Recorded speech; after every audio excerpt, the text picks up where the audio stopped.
psychiatre, c'est un médecin. Il a fait des études de médecine générale. Et maintenant, il s'est spécialisé dans la prise en charge. Donc, déjà d'abord, on commence par le diagnostic, l'étiologie, l'épidémiologie, toujours des maladies mentales. Il va soigner les maladies mentales. Le psychiatre soigne par deux procédés. Il soigne par les médicaments parce qu'il est médecin, il peut prescrire, il connaît les choses. Et il soigne aussi par la parole, la psychothérapie. Maintenant, dans la psychiatrie, il y a des sous-spécialités, il y en a plein. Et c'est dans les psychiatres qu'il y a aussi la dictologie. Mais il y a des gens qui se disent addictologues sans être psychiatres. Maintenant, le psychologue.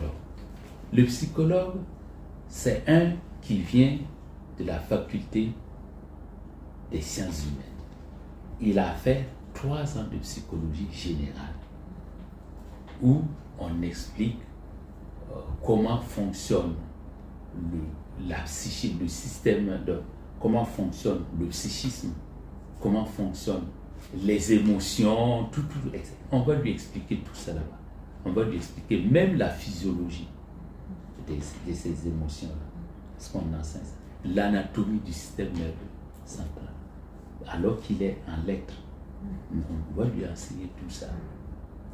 Mais il vient de la faculté des sciences humaines. Voilà. Il va connaître le fonctionnement général du psychisme. En licence, c'est ça. À partir de la maîtrise, à partir du master, il peut, voilà, se spécialiser. Donc, en psychologie du travail, en psychologie des organisations, en psychologie scolaire, il y a plein de psychologie. Même la psychologie militaire, il y a tout, toutes les sortes de psychologie. Mais parmi ces psychologies-là, il y a ce qu'on appelle la psychologie clinique. La psychologie clinique.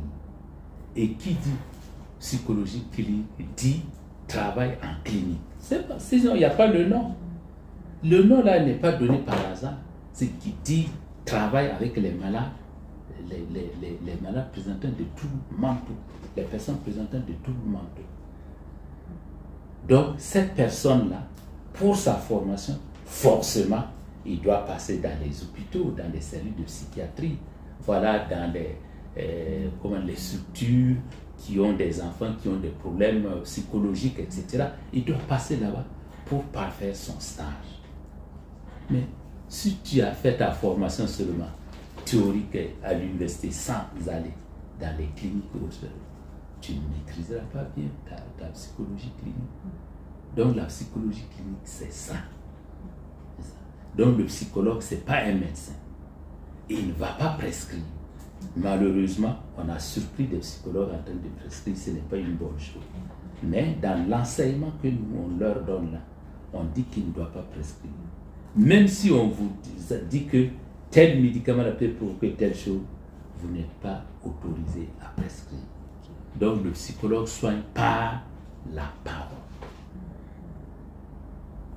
Le psychiatre soigne par les médicaments et la parole.